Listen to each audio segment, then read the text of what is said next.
લોકસભાની ચૂંટણી નજીક આવતા જ બેઠકોનો ધમધમાટ શરૂ થયો છે ત્યારે નાંદોદ તાલુકાના સરપંચોનું એક સંમેલન યોજાયું।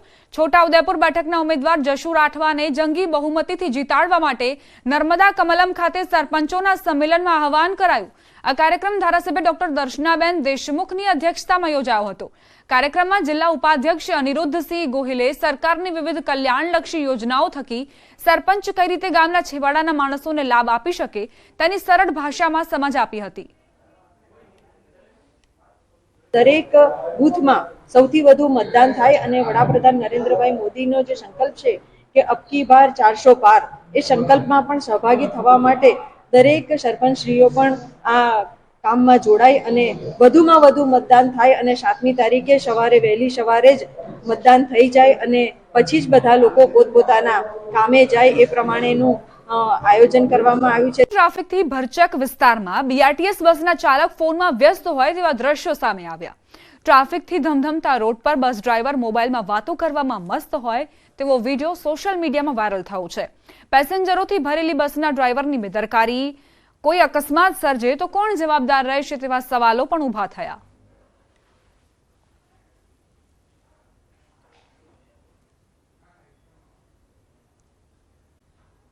યુનિવર્સિટીમાં પેપર લીક મામલે વધુ જાણકારી પ્રાપ્ત થઈ રહી છે। કોંગ્રેસે 51,000નું ઇનામ જાહેર કર્યું।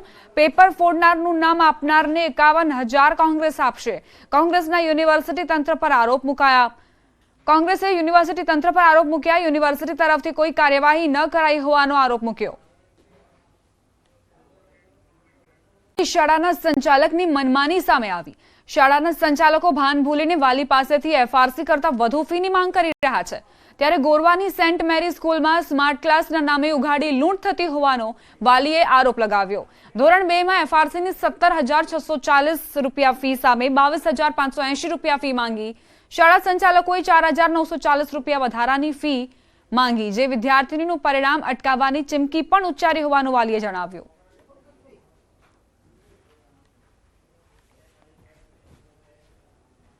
ऑलरेडी फीस भरी चूकी है। ये लोग कहे कि स्मार्ट फीना आटला में लईए छे। तो स्मार्ट फीना भी આપણે કાઉન્ટ કરીએ તો 2,000 एक्स्ट्रा થાય, બાકીના 3,000 ક્યાં ગયા? તો શું મેનેજમેન્ટ આ રીતના બધાની ફીસ ઉઘરાવશે? અગર એક ક્લાસમાં 60 છોકરાઓ છે, 60 છોકરાઓના તમે 3,000 લેશો તો 5,000 સ્માર્ટ ફી પ્રમાણે ગણો તો એ 12મા ધોરણ સુધીના સ્ટુડન્ટ કેટલા આવશે? બધી ફીસ જે પણ અમે લોકો એક્સ્ટ્રા લેતા હોઈએ છીએ જનરલી વાલી મંડળ તરફથી અપ્રુવલ હોય છે એનું। ઓકે, તો સ્માર્ટ ક્લાસની ફીસનું પણ 5-6 વર્ષ પહેલા જ્યારે અમે સ્માર્ટ ક્લાસ શરૂ કર્યા ત્યારે એક અપ્રુવલ પ્રોસિજર થયું હતું। વાલીઓએ ફીસ આપવાનું મંજૂર કર્યું, પછી જ અમે લોકોએ એમને ફીસ લેવાનું શરૂ કર્યું। અમદાવાદના ઓઢવની આદર્શ સ્કૂલની 25% ગ્રાન્ટ કાપવાનો ડીઈઓ કચેરીનો આદેશ। ખોટી રીતે ષડયંત્ર રચી શિક્ષકને કાઢવાનું કૌભાંડ સામે આવ્યું। ષડયંત્રની હકીકત બહાર આવતા અમદાવાદ જિલ્લા શિક્ષણાધિકારીએ સ્કૂલના 4 વર્ગો બંધ કરવાનો પણ આદેશ કર્યો।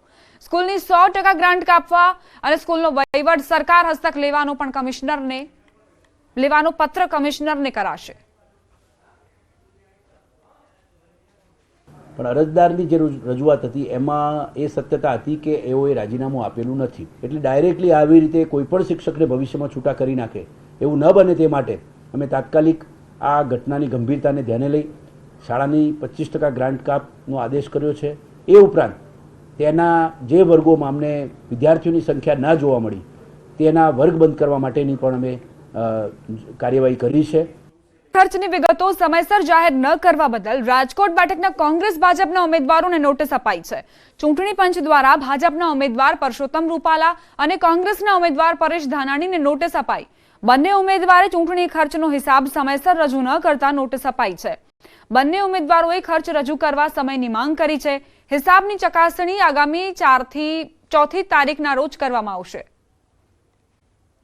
દેશભરમાં ચૂંટણીનો માહોલ છે ત્યારે સોશિયલ મીડિયામાં કોઈ પણ પ્રકારની અફવા કે જુઠ્ઠાણું ફેલાય તે માટે સાયબર ક્રાઇમ દ્વારા ખાસ વોચ રાખવામાં આવી રહી છે। હમણાં સોશિયલ મીડિયામાં એક વિડીયો વાયરલ થયો હતો જેમાં કન્ટેનરમાં ગાયો બતાવવામાં આવી રહી છે અને આ બીફ ઇન્ડિયાથી સાઉદી અરેબિયા એક્સપોર્ટ થઈ રહ્યું હોવાનું લખાણ તેમાં લખવામાં આવ્યું છે, જેને લઈને સાયબર ક્રાઇમે ગુનો દાખલ કરીને વધુ તપાસ શરૂ કરી। તપાસ કરતા આ વિડીયો ઇરાકનો હોવાનું જાણવા મળ્યું।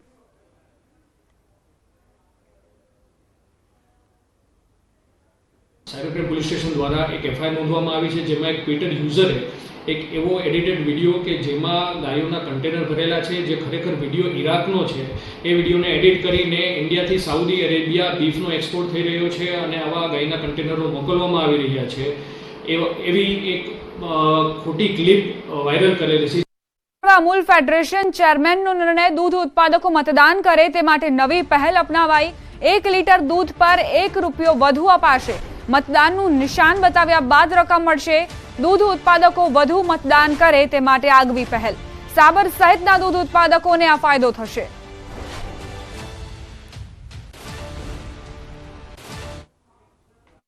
સાતમી તારીખે લોકસભાની ચૂંટણીનું પર્વ ઉજવાઈ રહ્યું છે.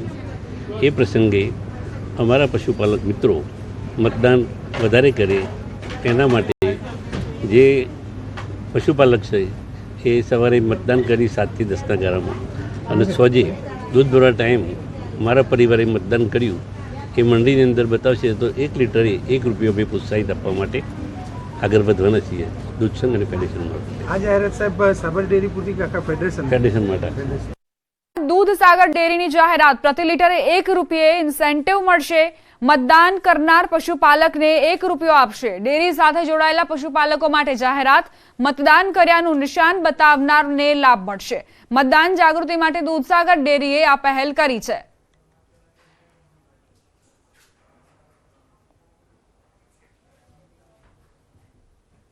જે પણ અમારા પશુપાલક છે 5 લાખ પશુપાલકો ડેરી સાથે જોડાયેલા છે અને એ પશુપાલક મતદાન કર્યા પછી સાંજે મંડળીમાં દૂધ ભરાવા જાય ત્યારે અમારા દૂધ મંડળીના મંત્રીને એનું નિશાન બતાવશે મતદાન કર્યાનું. એટલે એ દિવસે એને જે દૂધ ભરાયું છે આખા દિવસમાં એ બધા જ દૂધ ઉપર પ્રતિ લીટર ₹1 ઇન્સેન્ટિવ આપવાનું નક્કી દૂધસાગર ડેરીએ કર્યું છે.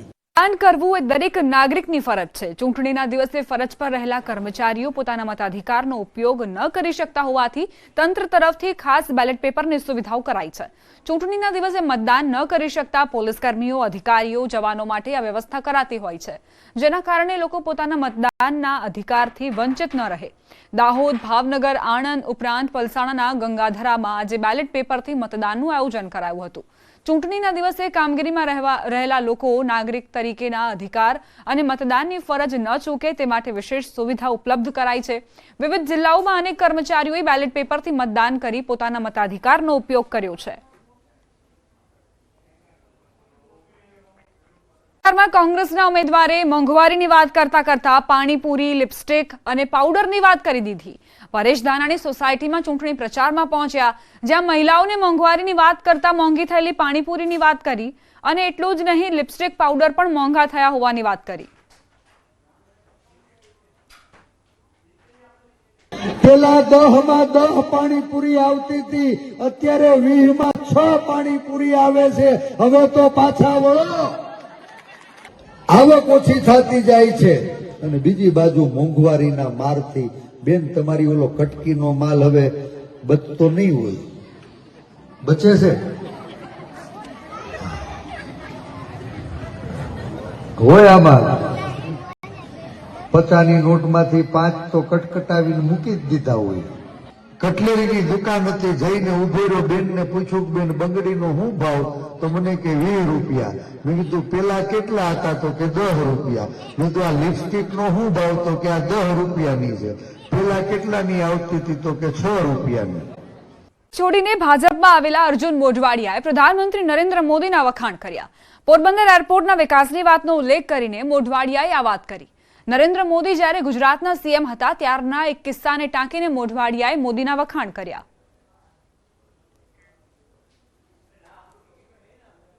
प्रफुल्ल पटेल जी के सामने तो आप भी हमारा एयरपोर्ट का रनवे की लेंथ है वो 1300 मीटर है, इसलिए बड़ा प्लेन जो है यहाँ लैंड नहीं कर सकते, तो आप ये रनवे 1300 मीटर की जगह 2600 मीटर करवा दो. तो उन्होंने हाँ बोला कि मोदी जी हमें लैंड दे दे तो हम ये कर देंगे. उसी समय मोदी जी ने पब्लिकली कहा कि हम ये आपको लैंड देंगे, आप कर एयरपोर्ट का एक्सपेंशन कर दीजिए. तुरंत उन्होंने कलेक्टर को सूचित किया कि जल्दी से प्रपोजल भेजिए. लेकिन 2012 के बाद मैं एमएलए नहीं रहा और मोदी जी उसके बाद प्राइम मिनिस्टर बन गए, तो नेचुरली ये साइडलाइन हो गया. गुजरात सरकार में तो नहीं, वो तो सिर्फ पीएम साहब कर सकते हैं. तो मैंने गुजरात के मुख्यमंत्री विजय रूपाणी जी को बात की कि मोदी जी पब्लिकली ये प्रॉमिस देकर गए हैं। विजय रूपाणी जी ने पीएम साहब को कहा कि अर्जुन भाई ने मैसेज दिया है कि आपने पब्लिकली ये अनाउंस किया था, तो उन्होंने कहा हाँ मैंने पब्लिकली अनाउंस किया था। उन्होंने तुरंत इमीडिएटली ये काम स्टॉल करवाया और सूचना दी कि किसी भी तरीके से एयरपोर्ट बनना चाहिए। जो मैं अपोजिशन में होते हुए भी मोदी जी ने ये काम सिर्फ मेरा मैसेज से कर दिया।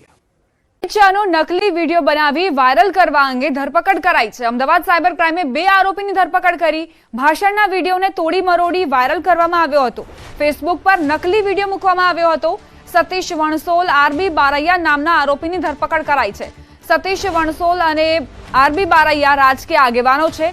વિડીયો કોનાથી એડિટ કરાયો તેની પણ તપાસ શરૂ કરાઈ છે। અમદાવાદ સાયબર ક્રાઇમના મતે આરોપીએ એડિટ વિડીયો સોશિયલ મીડિયામાં પોસ્ટ કર્યો હતો। જો કે કોણે એડિટ કર્યો તે અંગે તપાસ ચાલુ છે। તેલંગાણામાં અમિત શાહની સભા હતી તેનો નકલી વિડીયો બનાવી વાયરલ કરાયો હતો। પોલીસના મતે બંને આરોપીઓના બેકગ્રાઉન્ડ રાજકીય છે અને હાલમાં બંને આરોપીઓના ફોન એફએસએલમાં મોકલાયા છે।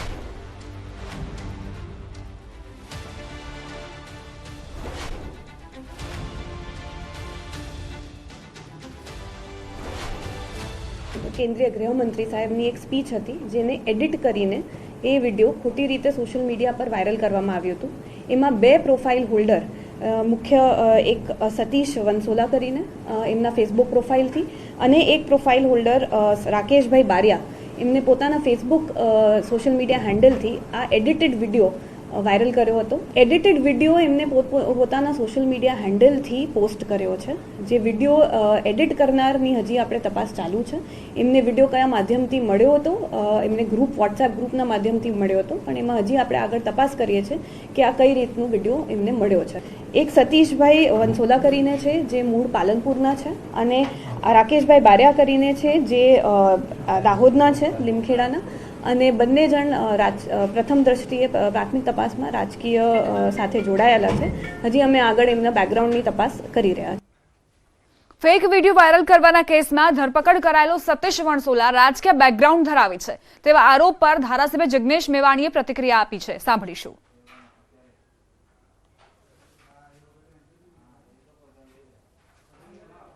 સતીશ વણસોલા એ મારો પીએ નહીં, મારો ભાઈ છે।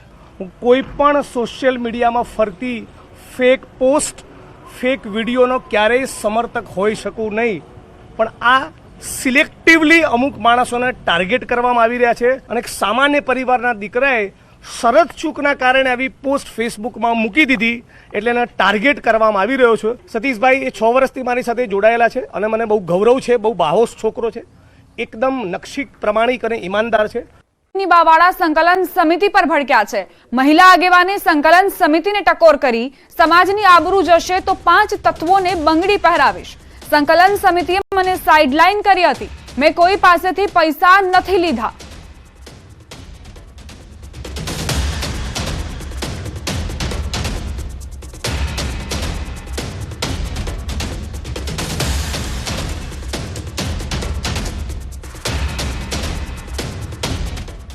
સમાજની આબરૂ તમારા હાથમાં છે ને આબરૂ પથારી ફેરવશે તો હજી હું પેલા 5 તત્વોને બંગડીયું ચોક્કસ ફેરાવીશ।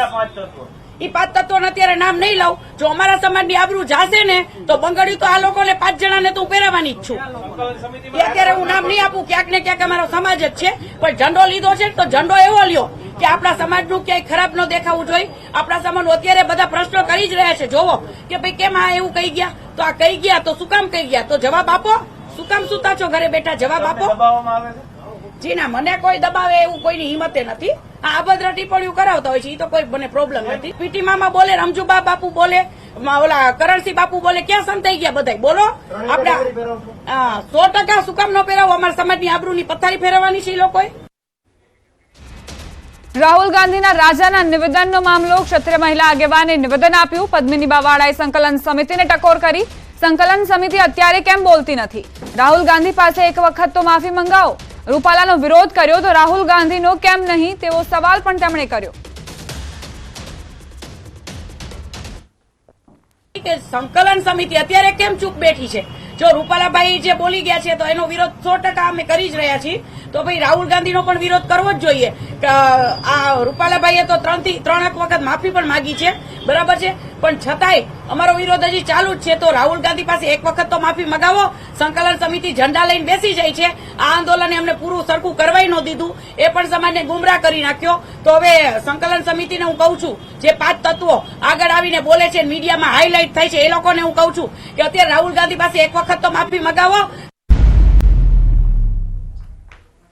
ત્રીજા તબક્કાના મતદાન પહેલા પ્રધાનમંત્રી નરેન્દ્ર મોદીએ ભાજપ ઉમેદવારોને સંબોધીને પત્ર લખ્યો છે, જેમાં ગૃહમંત્રી અમિત શાહ, મધ્યપ્રદેશના પૂર્વ મુખ્યમંત્રી શિવરાજસિંહ ચૌહાણ સહિત ઘણા અન્ય ઉમેદવારોને પત્ર લખ્યો.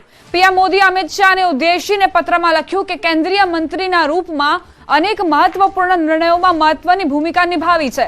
તમે સંસદમાં એક ઉત્કૃષ્ટ વક્તા રહ્યા છો અને જટિલથી પણ જટિલ મુદ્દાઓને સ્પષ્ટ રૂપે સમજાવવામાં સક્ષમ રહ્યા છો. પ્રધાનમંત્રી મોદી સતત ભાજપ ઉમેદવારોને પત્ર લખીને સંવાદ કરી રહ્યા છે.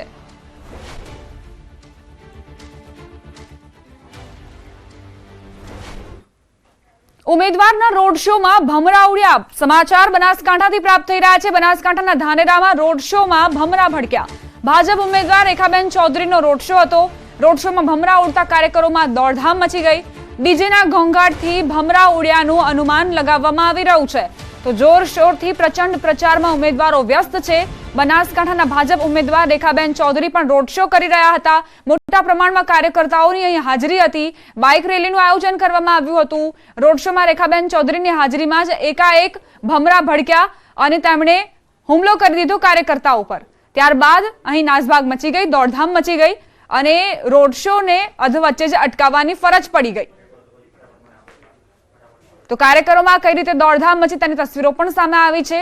પહેલા સારી રીતે રોડ શો ચાલી રહ્યો હતો, જો કે ડીજેના ઘોંઘાટના કારણે જ આ ભમરા ભડક્યા હોવાની જાણકારી પ્રાપ્ત થઈ છે.